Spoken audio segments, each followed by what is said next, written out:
Salut tout le monde, c'est Oban et Aki pour une nouvelle vidéo. Comment ça va Aki aujourd'hui? Ça va très bien, et toi Oban? Bah ça peut aller, ça peut aller.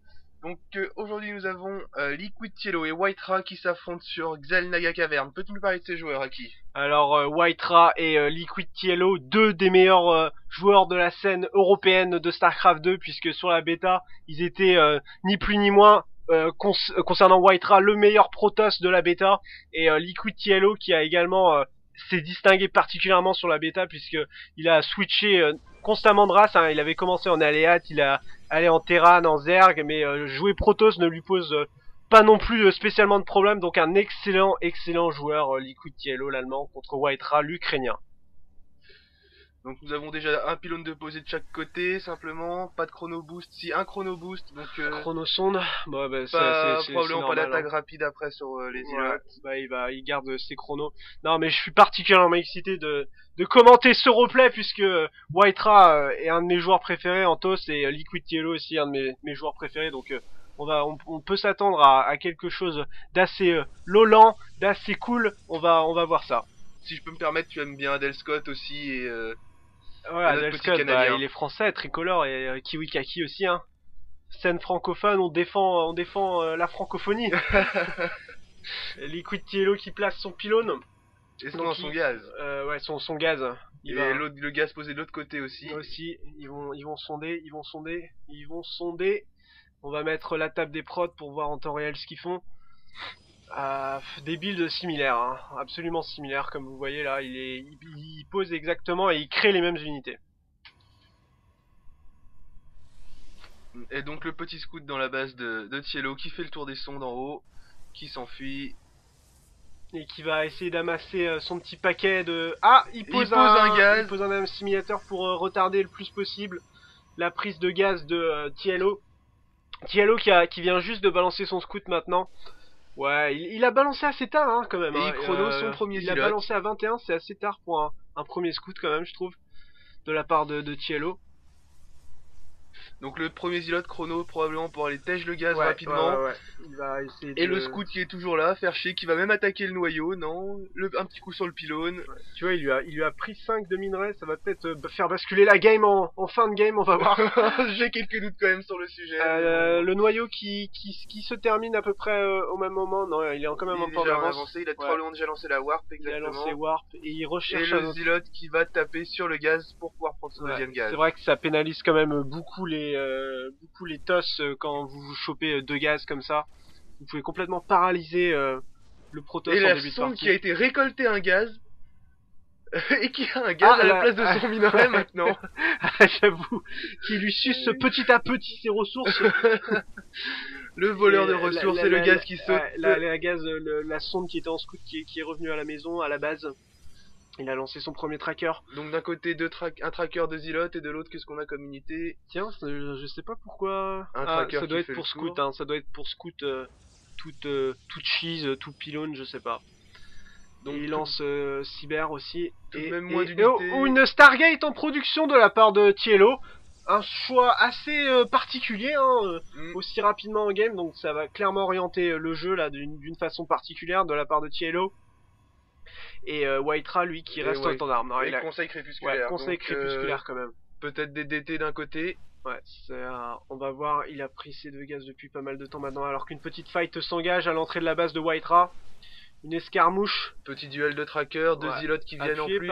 Par deux zilots, hein, quand même. Il a moyen de faire du dégât là-dedans, hein. Whitera, qui peut être en difficulté. Une autre unité qui va sortir, un autre tracker qui va sortir. Commence à aller shooter. Et le Tiello qui perd son tracker, il lui reste plus que du zilot.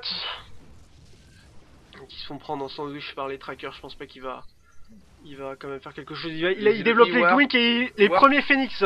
Des Phoenix qui sont en prod dans la base de Tiello. Phoenix, c'est super intéressant. Parce que les joueurs ont surtout tendance à faire du Void Ray, quoi. Mais Phoenix... Avec la possibilité de lever les unités, de les frapper en l'air. Voilà, ou de scouts, hein, aussi de très bons scouts, les Phoenix, très rapides. Unité rapide, c'est ça, effectivement. Et du coup, warp de tracker massif d'un côté. Et il pose ses gates. Ça sent le push d'un côté là, ça sent le push. Ouais, il va foutre une petite pression. Avec une sonde pour le proxy. voyons ce que ça a donné cette petite bataille. Donc d'un côté du Phoenix, du tracker, du Zealot, de l'autre full tracker avec une sonde. Il a balancé son conseil aussi. Blink, Whitera a Blink, ce qui pourrait lui donner un avantage. Ah voilà, les Phoenix qui commencent à lever les trackers. Les Zealots au corps à corps. Et ça nullifie complètement puisque le tracker frappe plus et ça lui inflige vraiment max dommage quoi. Bonne micro là de la part de Tiello qui back ses Phoenix. Et qui prend l'avantage durant la bataille. Alors qu'au début c'était pas forcément gagné. Ouais. Il le fait warper là. Il y a quand même grosse pression là sur la base de Tiello. Et les Phoenix qui ont toujours assez d'énergie pour lever. Ouais, c'est vraiment super hein, ce qu'il fait. Il back ses et les trackers. Blink qui replie les trackers. Ah, ouais, il voit qu'il le pauvre tracker qui n'avait plus de cooldown.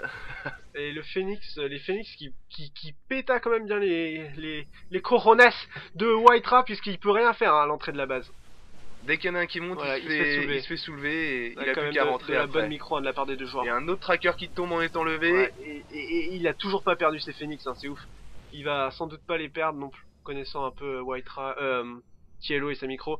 Belle petite bataille tout de même là. Mais il a aucune chance là, tu vois. Il passe pas. Donc en fait il a choisi l'option Phoenix plutôt que de bloquer à l'entrée avec des sentries. Ouais, ce qui se réveille payant hein. Ah, il fait beaucoup de dégâts de cette façon. Ouais, c'est super, faudrait peut-être qu'on mette ça en pratique aussi. Faudrait tester, ça peut être sympa. Ouais. Whitera qui a lancé son sanctuaire noir, donc on va voir du DT, du furtif, du fourbe pour tenter de passer là je pense.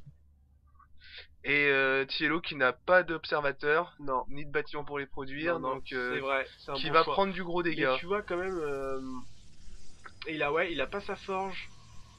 C'est vrai que et qui lance aussi son sanctuaire noir. Ah bah si, regarde, et la forge qui arrive.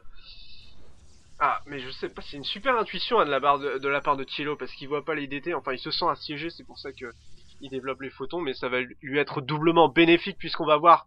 Ah bah si, il a peut-être scouté avec ce Phoenix, ça va lui être bénéfique comme il pourra scouter, il pourra voir les DT arriver à l'entrée de sa base. Et un nouveau proxy pylône posé, deux proxy pylônes. Ouais, il a pas envie de se les faire shooter hein, parce que s'il se le fait shooter, il y a plus d'alimentation. Ouais, c'est ça, et du coup avec deux pylônes ça fait quand même beaucoup de travail en plus pour Tiello à dégager. Et deux photons en construction. Deux photons qui vont bien embêter Whitera. Regarde les DT qui sont warp, les DT qui sont warp, il n'y a pas de détection encore, mais le force field qui bloque l'accès des DT dans tous les cas, donc ils sont quand même les DT pour l'instant mais ils sont pas détectés. Ils ne peuvent pas attaquer non. Mais ils peuvent pas attaquer. Donc, statu quo en test pour et bon blocage de la rampe au force field et bon carnage là sur les unités. Là, ouais, il a tout perdu. Whitera qui perd beaucoup d'unités. Whitera qui tu vois, il a warp ici, ça c'est bien joué. Whitera qui back dans la base. Regarde, il se fait rattraper par le Phoenix. Tu ne passeras pas, petit DT. Tu te fais shoot. Les photons qui vont commencer à matraquer les pylônes. C'est GG de Whitera. Super bien joué hein, de la part de Tiello. Très belle game, magnifique gestion avec les Phoenix. Les Phoenix c'était vraiment super. Et les DT qui sont arrivés, mais peut-être un peu tard en fait. Un peu tard, mais en même temps il peut pas les faire avant. Il peut pas les faire plus tôt, mais c'était vraiment très super belle bien. partie. Et là il a posé son force field ici pour éviter justement la menace des DT alors qu'il avait pas de détecteur. C'était super bien joué de la part de Tiello et une game assez sympa. Donc on vous retrouvera plus tard pour une prochaine VOD. A plus tout le monde. À la prochaine, salut.